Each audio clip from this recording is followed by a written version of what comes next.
Like और subscribe दबा दो भाई। अवॉइड मत करना, वरना बिल्कुल वैसे ही लगेगा जैसे तुम्हारा क्रश तुम्हें इग्नोर करके छोड़ गया था। चलो शुरू करते हैं। दीदियाँ नकली छोटे सांप को गिफ्ट देने में लगी थीं, जबकि मम्मी पापा चुपके से तुम्हारे मन की बातें सुन रहे थे और उनके मुट्ठियाँ धीरे धीरे कसती जा रही थीं। तुम अपने बेडरूम के बिस्तर पर लेटे हुए दीदियों के बड़े बड़े गॉसिप मज़े से पढ़ रहे थे। तुम्हें ज़रा भी अंदाज़ा नहीं था कि ड्राइंग रूम में बैठे सब लोग भी तुम्हारे साथ वही गॉसिप लाइव सुन रहे हैं। वाह, बड़ी दीदी को गू हुआई से प्यार है, वो भी वाला प्यार। हाई स्कूल में तो उन्होंने उसे चुपके से किस भी किया था। क्या? गू की माँ का चेहरा तुरंत सख्त हो गया। उनकी तेज नजरें सीधे गू हुआई पर जा टिकी। गू हुआई तुम्हारे मन की आवाज नहीं सुन सकता था, लेकिन अपनी माँ की उस डरावनी नजर से ही उसका दिल घबराने लगा। बड़ी दीदी और तीसरी दीदी के दिल में अचानक एक झटका सा लगा।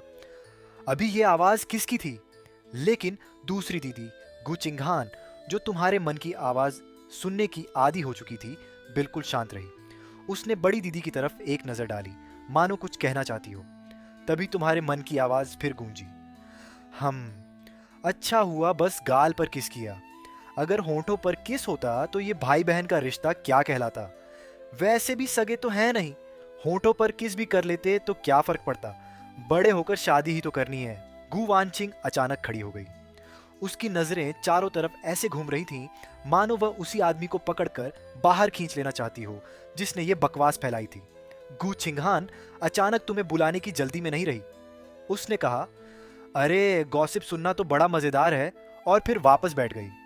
गु छिंगशुए ने अपनी बड़ी बहन के उदास और भारी चेहरे की तरफ देखा, फिर चुपचाप खुद भी बैठ गई। उसके मन में अजीब सी उलझन थी। बड़ी बहन का गु हुआई को पसंद करना शायद ठीक नहीं था। गु माँ ने देखा कि गु वानचिंग अचानक शांत हो गई है तो वह तुरंत समझ गई कि मामला क्या है। उसने फौरन नौकरों से कहा कि पानी और खाने पीने का इंतजाम करो। लगता है सब लोग सुन सकते हैं, तो अब मजा आएगा। हाँ हाँ, बड़ी दीदी ने तो गु हुआई को लव लेटर भी लिखा था। सोच रही थी कि जब गु हुआई ग्रेजुएट हो जाएगा तब चुपके से उसे दे देगी। वो चिट्ठी अभी भी उसके ड्रॉर में छिपी हुई है। क्या? लव लेटर भी लिखा था? बड़ी दीदी गु वानचिंग तो बड़ी बोल्ड निकली। ये बोलने वाला कहीं अभी अभी मिला छोटा भाई गुचेन तो नहीं? आखिर ये आवाज बहुत अजनबी लग रही है। ये गु हुआई की तो हो ही नहीं सकती। गु वानचिंग ने अपनी मुट्ठी आंव कस कर भींच ली। इतनी निजी बात गुचेन को आखिर कैसे पता चली? अरे जरा देखूं तो उस प्रेम पत्र में क्या लिखा है। न नहीं, उसे मत पढ़ो। गुवानचिंग ने शर्म से अपना चेहरा ढक लिया, जैसे अभी चीख पड़ेगी। दीदी, आपको क्या हुआ? तबीयत ठीक नहीं है क्या? गु ख्वाई ने चिंता से एक बार पूछा। जब उसने देखा कि गु वनचिंग ने सिर हिलाकर मना कर दिया, तो उसने भी ज्यादा ध्यान नहीं दिया। वह बैठ गया और फिर से केक खोलने लगा। मन ही मन वह सोच रहा था, जब समय आएगा तो मैं गूचेन को दिखाऊंगा कि दीदियां मुझसे कितना प्यार करती हैं। मैं ही मम्मी पापा का सबसे प्यारा बेटा हूं। ये क्या है? निबंध है क्या? हा हा हा, निबंध जैसा प्रेम पत्र। गुवानचिंग का लव लेटर सबने बेरहमी से मजाक उड़ाकर पढ़ना शुरू कर दिया और उसका चेहरा तुरंत लाल हो गया। गुचिंगहान, गुचिंगशुए और मांगू सब अपनी हंसी रोकने की कोशिश कर रहे थे। हा हा हा, तुम्हें पहली बार देखा तो तुम सर्दियों की आग जैसी लगी, जिसने मेरे पूरे दिल को गर्म कर दिया। हा हा हा, लोग कहते हैं मेरी महबूबा पानी के उस पार है, लेकिन तुम तो मेरे बाएं तरफ, मेरे दिल में हो। बस करो। गुवानचिंग अब पूरी तरह उबले हुए टमाटर जैसी लाल हो चुकी थी। हे भगवान, मेरी वो गंभीर, शांत और परफेक्ट बड़ी बहन, वो इतनी चीजी और पुरानी स्टाइल का प्रेम पत्र लिख सकती है। सच में कितना फिल्मी और शर्माने वाला लव लेटर है। गु माँ ने मुंह तो ढक लिया, लेकिन मन ही मन सोच रही थी कि वह प्रेम पत्र जरूर ढूंढकर एक बार पढ़ेंगी, फिर उसे नष्ट कर देंगी। गु छिंगश्वे तो इतनी हंस रही थी कि उसकी आंखें ही गायब होने वाली थीं। उसने अपनी हमेशा से ज्यादा न बनने वाली बड़ी बहन से कहा, दीदी, थोड़ी देर बाद आपका कंप्यूटर इस्तेमाल कर सकती हूँ? कर लो। उदास सी आवाज आई। ये गु वानचिंग की आत्मसंदेह भरी प्रतिक्रिया थी। और अब तीसरी दीदी की गॉसिप भी। वह हंसते हुए बोली, ही, पहले बड़ी दीदी का मामला देखा, अब तीसरी दीदी का भी। वह तो हंसते हंसते बिस्तर पर लौटने ही वाली थी। अब बारी गु छिंगश्वे के शर्मिंदा होने की थी। हे भगवान, कहीं सच में कुछ निकल ना आए। गुवानचिंग भी अब अपनी इज्जत बचाने की मुद्रा छोड़ चुकी थी। वह सीधी होकर बैठ गई और गॉसिप सुनने लगी। गु हुआई अकेला ही बड़े खुश होकर गिफ्ट खोल रहा था। बीच बीच में वह दूसरों से पूछ भी लेता, लेकिन सब लोग बस यूं ही लापरवाही से टाल देते। गु हुआई ने भी ज्यादा ध्यान नहीं दिया। उसके चेहरे पर खुशी साफ झलक रही थी। उसे बस यही सोचकर मजा आ रहा था कि थोड़ी देर बाद तुम उसे जलन और हैरानी भरी नजरों से देखोगे। ये सोचकर उसके दिल को बड़ा सुकून मिल रहा था। गुचिंगश्वे तो बचपन से ही बड़ी चालाक थी। एक बार उसने पापा की एंटीक चीज तोड़ दी थी, फिर खुद ही 520 गोंद खरीदकर उसे जोड़ दिया। हा, पापा को आज तक पता नहीं चला। अरे भगवान, वो तो मिंग राजवंश का एंटीक था जिसे पापा ने 3 करोड़ नहीं, पूरे 3 अरब में खरीदा था। वो उनकी सबसे पसंदीदा चीज थी। क्या 3 अरब मिंग राजवंश का? यह सुनते ही गुचिंगश्वे ने सिर झुका लिया। उसे हिम्मत नहीं हुई कि वह मां की तरफ देख सके। गुचिंगश्वे मन ही मन रोने लगी। गुचेन को ये बात आखिर पता कैसे चली? ये तो पूरा घर बर्बाद करने वाला निकला। गु मां ने उसे गुस्से से घूरा। तभी कोई हंसते हुए बोला, और मम्मी की जो पुरानी पेंटिंग्स का कलेक्शन था वो भी इसने खराब कर दिया था। ऊपर से किचन के मसालों से बिल्कुल वैसी ही तस्वीर बनाकर उस पर चिपका दी। मम्मी ने उसे न जाने कितनी बार देखा, फिर भी पकड़ नहीं पाई वो वही पुरानी पेंटिंग थी जिसे सबने देखा हुआ था। गुचिंगश्वे ने उसे खराब कर दिया और मसालों से उसकी मरम्मत भी कर दी। हे भगवान, बचपन में अगर हम लोग उसे बस छू भी लेते थे तो मम्मी डांट देती थी, और गुचिंगश्वे ने तो उसे तोड़ ही डाला। अब तो गई काम से। बड़ी बहन गु वानचिंग ने अपनी छोटी बहन की तरफ देखा और मन में सोचा, इस लड़की का अब कुछ नहीं हो सकता। आज तो पिटाई पक्की है। अगर मम्मी ने इसे नहीं पीटा तो हमें ही चैन नहीं मिलेगा। गुचिंगश्वे का दिल जोरों से धड़कने लगा। गया सब कुछ। अब तो सब खत्म हो गया। मेरे अपने छोटे भाई ने ही मेरा राज पकड़ लिया। अब मैं इस घर में कैसे रहूंगी? और बड़ी दीदी के कलेक्शन वाले पुराने सिक्के भी। गुचिंगश्वे ने असली की जगह नकली रख दिए थे। लो, हाँ, हंसी नहीं रुक रही। वो उन्हें सच में ले गई थी। गुवानचिंग ने अचानक आंखें बड़ी करके गुचिंगश्वे की तरफ देखा। सिक्के? मेरे पुराने सिक्के भी इसके हाथ लग गए? मैंने उन्हें कितने सालों से संभाल कर रखा था। उनकी मार्केट वैल्यू अब करोड़ों में है। आखिर तुमने उनका किया क्या? गुचिंगश्वे अपराध बोध में बड़ी बहन की तरफ देखने की हिम्मत नहीं कर पाई और सिर और नीचे झुका लिया। तीसरी दीदी, आपका सिर दर्द कर रहा है क्या? गुहुआई ने उलझन में पूछा। वही दबा दबा सा जवाब फिर सुनाई दिया। गुहुआई ने चिंता जताने का नाटक किया। तो मैं तुम्हारे लिए दवा ले आता हूं। जरूरत नहीं, थोड़ी देर में ठीक हो जाऊंगी। ठीक है, लेकिन मेरे बिना अपने पास। तीसरी दीदी, अपना अच्छे से ख्याल रखना। गुचिंगश्वे का दिल गर्माहट से भर गया। थैंक यू आहू आए। लेकिन मां मन ही मन बड़बड़ाई। ये लड़का हर बार बस मीठी बातें करता है, फिर भी घर वाले इसे इतना पसंद करते हैं। पहले ये बात मैंने नोटिस क्यों नहीं की? उधर बड़ी बहन अंदर ही अंदर चीख रही थी। वो प्राचीन सिक्का कहाँ गया? आखिर गया कहाँ? तीसरी दीदी ने वो पुराना सिक्का आइसक्रीम के बदले दे दिया। क्या? करोड़ों की कीमत वाला सिक्का सिर्फ एक आइसक्रीम के लिए? गुचिंगश्वे, तुम मर ही जाओ। हा, बेवकूफ बन गई। उसका क्रश उसे पुराने सिक्कों से खेलते हुए देख रहा था। उसे समझ आ गया कि वो कोई कीमती चीज है, लेकिन उसने बस एक आइसक्रीम देकर उससे वो चीज ले ली। वाह, तीसरी बहन तो पूरी फिजूल खर्च निकली। गु वानचिंग ने फिर से मुट्ठियां भींच लीं। अच्छा, ये फिजूल खर्च तो अब मेरे सिर पर भी आ गई है। रुको जरा, इसका हिसाब मैं धीरे धीरे चुकता करूंगी। गुचिंगश्वे ने अपनी दोनों बहनों की तरफ देखा। उनके चेहरे पर कोई खास बदलाव नहीं था, तो उसने राहत की सांस ली। अगर इन्हें भी मेरे मन की बातें सुनाई देने लगी तो मैं तो गई। मुझे मत बुलाओ, मत बुलाओ। गुचिंगहान मन ही मन चीख रही थी। गुचिंगश्वे सीधी होकर बैठ गई और मजे से गॉसिप सुनने लगी।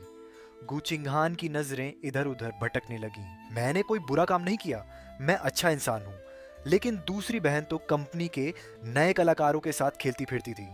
उस नए कलाकार का नाम क्या था? बेचारा उसके चक्कर में फंस गया। मां गुस्से में थी। ऐसा लग रहा था जैसे बेटी को 2 थप्पड़ मार दे। ये कोई इंसानियत वाली हरकत है? एक अच्छी भली कंपनी का क्या हाल बना दिया उसने।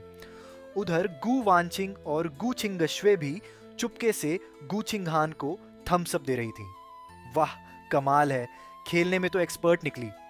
गु छिंगहान गुस्से में चिल्लाई, अरे मैंने बस थोड़ा मजाक किया था, मैंने कुछ गलत नहीं किया, ठीक है, सच में नहीं। लगता था कि वह दूसरी बहन को काफी पसंद करती थी। दोनों लगभग साथ भी आ गए थे। अगर गु हुआई बीच में चाल न चलता तो दूसरी बहन उसकी जगह दोष अपने सिर लेकर जेल नहीं जाती। ये पछतावा है या अपने गुनाहों का प्रायश्चित? क्या वो मुझे पसंद करता है? वो आदमी जो हमेशा मुझे ठंडी नजरों से देखता था, वो मुझे पसंद करता है? गु हुआई मुझे नुकसान पहुंचाएगा, ये कैसे हो सकता है? और मैं जेल भी जाऊंगी। गु छिंगहान के दिमाग में एक साथ इतनी सारी बातें भर गई थी कि वो उन्हें तुरंत समझ ही नहीं पा रही थी। हालांकि उसे पूरी तरह यकीन नहीं था, लेकिन उसके दिल में शक और बेचैनी पैदा होने लगी थी। मां सिर झुकाए बैठी थी, लेकिन अंदर से भावनाओं का तूफान उमड़ रहा था। तो दूसरी बेटी जेल गई थी उस पुरुष कलाकार की वजह से। बस वो लड़का मुझे मिल जाए, मिलते ही उसकी शादी करवा दूंगी। कहीं ऐसा ना हो कि गु हुआई बाहर घूमकर और लोगों की जिंदगी बर्बाद करे। उसने तो मेरी बेटी तक को बर्बाद कर दिया। इस वक्त गु छिंगशुए के मन में भी शक था। आखिर गु चैन जो बातें कह रहा था वो सच थी या झूठ? तभी डोरबेल बजी। गु पापा घर लौट आए थे। मां खुशी से तुरंत दरवाजे की तरफ बढ़ी। अरे, आज आप इतनी जल्दी घर आ गए? उन्होंने मुस्कुराकर कहा। हाँ, बेटियां आज घर आई हैं तो सोचा जल्दी आकर उनसे मिल लूं। बेटियों से मिलना? अगर उन्हें पता चल जाए कि इन नालायक लड़कियों ने क्या क्या किया है तो शायद वो सच में उनकी पिटाई कर दें। गु पापा ने लिविंग रूम में सबको साथ बैठे देखा तो थोड़ा हैरान हुए। अरे, सब यहां हैं? बड़ी मुश्किल से तुम लोग एक साथ बैठे दिख रहे हो। और आचैन कहाँ है? किसी ने जवाब दिया, वो अभी सो रही है। उसे सोने दो, शायद बहुत थक गई होगी। कोई भी जाकर उसे मत जगाना। हाँ, उसे आराम से सोने दीजिए, कोई भी उसे मत जगाए। सोने दो उसे, उठने की जरूरत नहीं है। वैसे भी हमें इस छोटे भाई से मिलने की इतनी भी जल्दी नहीं है। गु छिंगहान ने तुरंत अपना फोन निकाला और अपनी असिस्टेंट को मैसेज भेजा, प्रेस कॉन्फ्रेंस कल दोपहर तक के लिए पोस्टपोन कर दो। उसके मन में एक अजीब सी बेचैनी थी। उसे लग रहा था कि गुचैन आज प्रेस कॉन्फ्रेंस में नहीं जा पाएगा। मैसेज भेजने के बाद उसने गु हुआई से कहा, प्रेस कॉन्फ्रेंस टल गई है, अब कल जाएंगे। गु हुआई थोड़ा निराश हुआ, लेकिन इतने सारे गिफ्ट मिलने के बाद उसका मन उन्हें बाहर ले जाकर दिखाने का भी था। वह उठकर मुस्कुराते हुए बोला, मॉम डैड, दीदियों, मेरे दोस्त बुला रहे हैं घूमने के लिए, मैं खाने के समय तक वापस आ जाऊंगा। ठीक है, जाओ। इस बार घर के सभी लोगों ने बहुत आसानी से उसे जाने दिया। गु हुआई थोड़ा हैरान और निराश हुआ। उसे लगा था कि उसके जाने के बाद माँ जल्दी से गु पापा को खींचकर स्टडी रूम में ले गई। गु छिंगशे भागकर गु वानचिंग के कमरे में कंप्यूटर लेने गई और गु वानचिंग भी उसके पीछे पीछे चली गई। उसे उस प्राचीन जेड को ढूंढना था। सबके जाने के बाद लिविंग रूम में सिर्फ गु छिंगहान रह गई। सब लोग अचानक कहाँ चले गए? वो हैरान हुई और जिज्ञासा में खुद भी उनके पीछे चली गई। उधर गु छिंगशे गु वानचिंग के कमरे में जाकर प्रेम पत्र ढूंढने लगी। जैसे ही बड़ी बहन अंदर आई, उसने दिखावे के लिए कंप्यूटर ऑन करना शुरू कर दिया। गु वानचिंग ने उसे अजीब नजरों से देखा, फिर उसकी नजर बचाते हुए चुपके से अपना सेफ खोला। सेफ खुलते ही अंदर गु वानचिंग के इकट्ठा किए हुए तरह तरह के कीमती कलेक्शन भरे पड़े थे। उसकी और गु पापा की पसंद काफी मिलती जुलती थी। दोनों को ऐसी पुरानी और कीमती चीजें इकट्ठा करने का शौक था। जब उसने देखा कि वह प्राचीन जेड गु भी शांतिपूर्वक अंदर रखा है तो उसके दिल को थोड़ी राहत मिली। मैंने तो इसे कभी बाहर भी नहीं निकाला, फिर गु छिंगशुए इसे कैसे बदल सकती है? गु वानचिंग ने हाथ बढ़ाकर उसे उठाना चाहा, लेकिन अचानक उसका हाथ वहीं रुक गया। ये स्पर्श, इसका वजन और आकार, कुछ तो गड़बड़ है। उसका दिल घबरा उठा। उसने जल्दी से उस जेट को बाहर निकाला और मोबाइल की फ्लैशलाइट ऑन की। जैसे ही उसने ध्यान से देखा, गुस्से से उसका दिल फटने वाला था। गु छिंगशुए! अपना नाम इतनी जोर से सुनकर गु छिंगशुए का हाथ डर से कांप गया। उसने तुरंत घबराकर प्रेम पत्र अपने पीछे छिपा लिया। पापा, दीदी, आपने मुझे अचानक क्यों बुलाया? गु वानचिंग ने वो सिक्का उसके सामने पटक दिया। उसकी आंखें गुस्से से लाल हो चुकी थी। तुमने चुपके से मेरा सेफ खोला और उस प्राचीन जेट को बदल दिया? क्या? ऐसा कैसे हो सकता है? मुझे तो आपके सेफ का पासवर्ड भी नहीं पता। गु छिंशुए ने पूरी तरह से इनकार कर दिया, लेकिन सच तो यह था कि वो पासवर्ड निकालने में माहिर थी। घर में छोटी मोटी चोरी और चीजें बदलने जैसे काम करते करते उसे अच्छी प्रैक्टिस हो गई थी। तुम्हें नहीं पता? तो फिर ये जैड ऐसा कैसे हो गया? तुमने मेरा असली जैड देखा है? क्या वो कभी ऐसा दिखता था? गु छिंशुए ने एक नजर उस सिक्के पर डाली। उसे तुरंत याद आ गया कि उसने उसकी जगह नकली सिक्का रखा था। वो घबराकर नजरें फेरते हुए बोली, मुझे क्या पता, वो तो बहुत पुरानी बात है। हमेशा शांत और समझदार रहने वाली बड़ी बहन अब अपना धैर्य खो चुकी थी। वो सीधे दौड़कर गु छिंशुए को पकड़ ली। मेरा प्राचीन जेड कहाँ छिपाया है? अभी वापस करो, वरना तुम्हारे सारे ब्रांड एंडोर्समेंट कैंसिल करवा दूंगी। तुम्हारी हिम्मत कैसे हुई? गु छिंशुए भी गुस्से में आ गई। उसने जोर से उसे धक्का दिया और प्रेम पत्र निकालकर उसके सामने लहराने लगी। ये लव लेटर है ना? अगर तुमने मेरे एंडोर्समेंट हटाए तो मैं इसे सबके सामने जोर जोर से पढ़ दूंगी। अपना प्रेम पत्र चोरी होते देख गुवानचिंग की मुट्ठियां गुस्से से कस गईं। नालायक लड़की, हिम्मत है तो पढ़कर दिखा। मैं पढ़ूंगी और पूरे परिवार के सामने पढ़ूंगी। इतना कहकर गु छिंशुए अचानक बाहर की ओर भागी। गुवानचिंग के चेहरे का रंग उड़ गया। उसने मन ही मन गाली दी। गड़बड़ हो गई। गु वंशिंग तुरंत उसके पीछे भागी। भागते हुए गु छिंशुए सीधे गु छिंगहान से टकरा गई। टक्कर इतनी जोरदार थी कि गु छिंगहान दर्द से अपना पेट पकड़कर गुस्से में बोली, गु छिंशुए, चलते वक्त दिखता नहीं है क्या? आंखें नहीं है तुम्हारे पास? गु छिंशुए तुरंत उसके पीछे छिप गई और रोने का नाटक करते हुए बोली, दूसरी दीदी, जल्दी इन्हें रोकिए, बड़ी दीदी मुझे मारने आ रही हैं। तभी गु वंशिंग भी पीछे से बाहर आ गई। उसका चेहरा गुस्से से इतना बिगड़ चुका था कि गु छिंगहान भी डर गई। दीदी, आपको क्या हो गया? तबीयत ठीक नहीं है क्या? मैं बिल्कुल ठीक हूं, गु वंशिंग गुस्से से चिल्लाई। बस उस नालायक लड़की को पकड़ लो, आज तो मैं इसकी पिटाई करके ही मानूंगी। लेकिन उसने किया क्या है? वो अब छोटी बच्ची तो नहीं रही, आप उसे मारेंगी? तुम खुद पूछ लो उसने क्या किया है। इसने मेरे प्राचीन जेड को बदलकर उसकी जगह 1 रुपए का सिक्का रख दिया। ये कोई इंसान वाला काम है क्या? क्या? तो तुमने सच में बदल दिया था? गु छिंगहान ने हैरानगी से गु छिंशुए की तरफ देखा। तुमने वो किसे दिया? जल्दी बड़ी दीदी को वापस करो। मुझे नहीं पता, मैंने कुछ नहीं लिया। गु छिंशुए अभी भी जुबान से साफ इनकार कर रही थी, लेकिन उसके हाथ चुपके से प्रेम पत्र खोल चुके थे। उसने एक नजर पढ़ी और पाया कि उसमें वही बातें लिखी थी, बिल्कुल वैसी ही जैसी गुचैन ने बताई थी। वो अचानक हंस पड़ी। बड़ी दीदी, आपका ये लव लेटर तो बहुत ही ज्यादा शर्मनाक और रोमांटिक है। मुझसे तो पढ़ा भी नहीं जा रहा। इतना सुनते ही गु वानछिंग अपना आपा खो बैठी। वो सीधे उसकी तरफ झपटी। अगले ही पल दोनों आपस में लड़ने लगी। गु छिंगहान एक तरफ खड़ी समझ ही नहीं पा रही थी कि किसका साथ दे। आखिर वो बस चुपचाप वहीं खड़ी रह गई। कुछ ही देर बाद स्टडी रूम की तरफ से भी जोर जोर की चिल्लाने की आवाजें आने लगी। गु पापा आंखों में आंसू लिए स्टडी रूम से बाहर दौड़ते हुए आए। जैसे ही उन्होंने देखा कि गु छिंशुए जमीन पर दबाकर पीटी जा रही है, वो भी गुस्से में जाकर उसे पकड़कर मारने लगे। अरे तुम नालायक लड़की, मेरे सारे एंटीक और पुरानी पेंटिंग्स सब तुम्हारी वजह से बर्बाद हो गए। जब तुम पैदा हुई थी तो तुम्हें ये हाथ आखिर क्यों दिए गए थे? पहले जब सिर्फ बड़ी दीदी उसे पकड़े हुई थी, तब तक गु छिंशुए में थोड़ा बहुत जवाब देने की ताकत थी, लेकिन अब जब उसके पापा भी मारने में शामिल हो गए तो वो पूरी तरह बेबस हो गई। आखिरकार जब रो रो कर उसका बुरा हाल हो गया, तब उसने मान लिया कि ये सब उसी का किया हुआ था। ओह, मेरा चेहरा मत मारो, मुझे अभी शूटिंग भी करनी है। मुझसे गलती हो गई। मैंने पुरानी जेड की चीज़ बदलकर आइसक्रीम रख दी, एंटीक सामान तोड़ दिया और पुरानी पेंटिंग में चाकू से छेद कर दिया।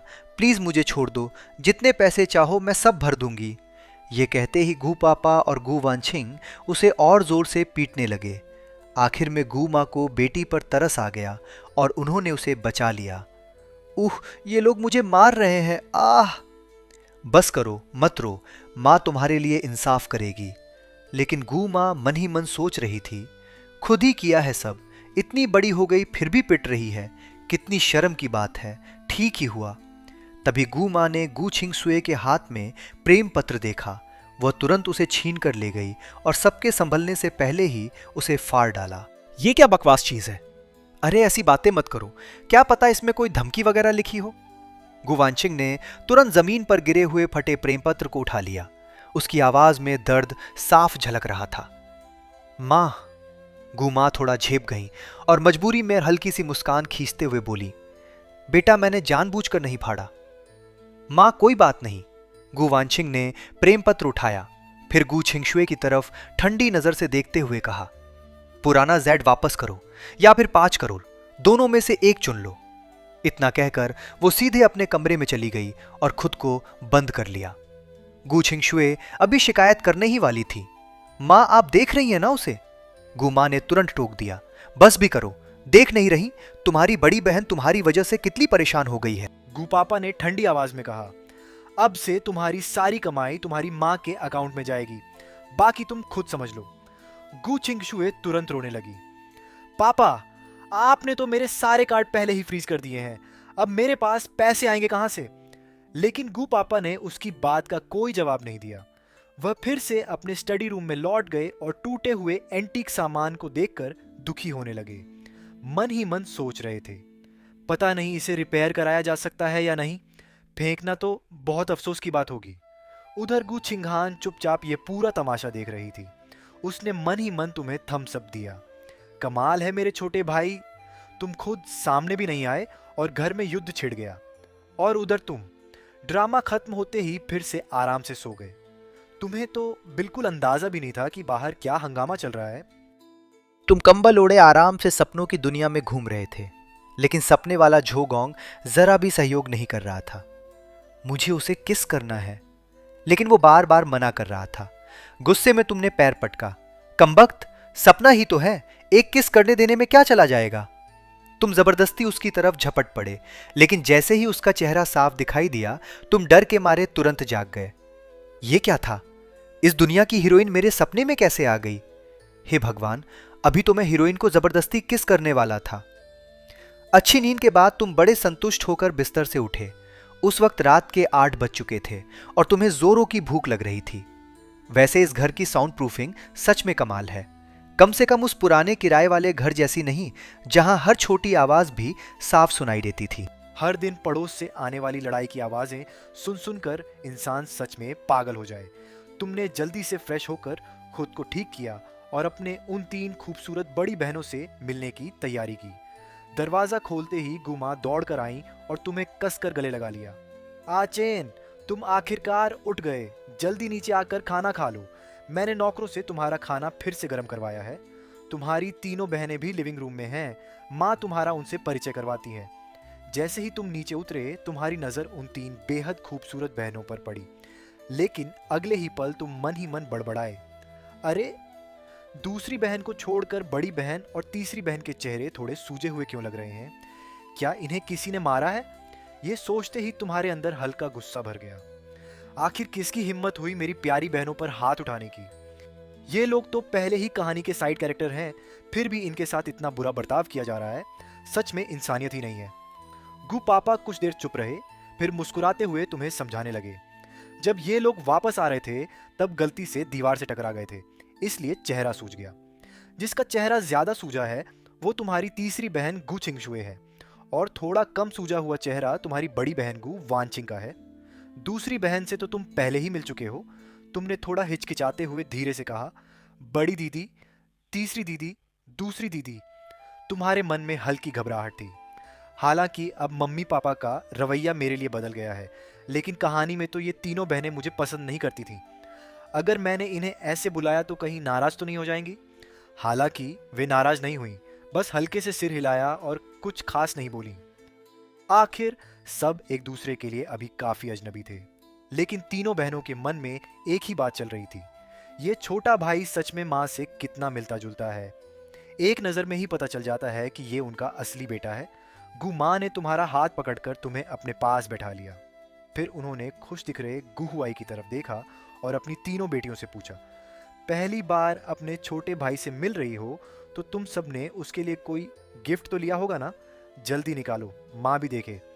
जैसे ही ये बात खत्म हुई, गु पापा को छोड़कर बाकी सबके चेहरे पर अजीब सी शर्मिंदगी छा गई, क्योंकि सच तो ये था कि किसी ने भी तुम्हारे लिए कोई गिफ्ट खरीदा ही नहीं था। हाँ, गु छिंगहान ने जरूर कुछ खरीदा था, लेकिन वो सारे गिफ्ट गु हुआई पहले ही खोलकर ले चुका था। कुछ पल के लिए पूरा माहौल चुप हो गया। आखिर वे सब यहाँ लौटे ही इसलिए थे ताकि गु हुआई का साथ दे सकें और उसे सपोर्ट कर सकें।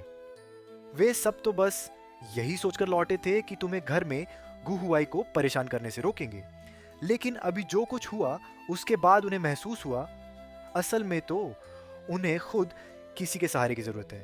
तुमने तो कुछ किया भी नहीं था, फिर भी वे खुद ही घबरा गए और आखिर में पिटाई भी खा बैठे। क्या ये इस बात की सजा है कि उन्होंने तुम्हारे लिए गिफ्ट नहीं खरीदा? सबको चुप देखकर गु पापा ने अचानक जोर से मेज पर हाथ मारा। उनका चेहरा गुस्से से हरा पड़ गया था। मैंने पहले ही तुम लोगों को याद दिलाया था, है ना? तो फिर गिफ्ट खरीद कर क्यों नहीं लाए? गु हुआई यह देखकर डर के मारे चौंक गया। यह पहली बार था जब उसने अपने पिता को इतना गुस्से में देखा था। कुछ देर पहले तक वह मन ही मन बहुत खुश था कि उसकी बहनों ने सिर्फ उसी के लिए गिफ्ट खरीदे थे। वह तो सोच रहा था कि तुम्हारे जागने के बाद सब गिफ्ट निकालकर तुम्हारे सामने दिखाएगा और थोड़ा शेखी मारेगा, लेकिन अब उसे अचानक हिम्मत ही नहीं हुई। अगर मैंने अब भी गिफ्ट निकाल दिए तो मम्मी पापा मेरे बारे में क्या सोचेंगे? क्या उन्हें लगेगा कि दीदियां सिर्फ मुझसे ही प्यार करती हैं? अगर सब गिफ्ट सिर्फ मुझे ही मिले हैं तो क्या मम्मी पापा मुझसे निराश हो जाएंगे?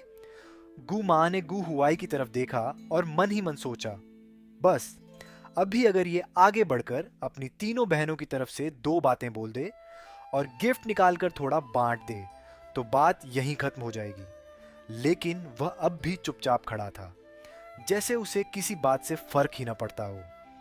गु माँ के दिल में अचानक निराशा भर गई। तो ये है वो छोटा भाई जिसे मेरी तीनों बेटियां इतना प्यार करती थीं।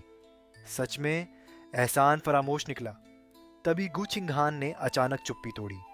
माँ, मैंने गिफ्ट खरीदे थे, वे अभी आ हुआई के पास हैं। गु हुआई एकदम से स्तब्ध रह गया। उसने अविश्वास से गु चिंगहान की तरफ देखा।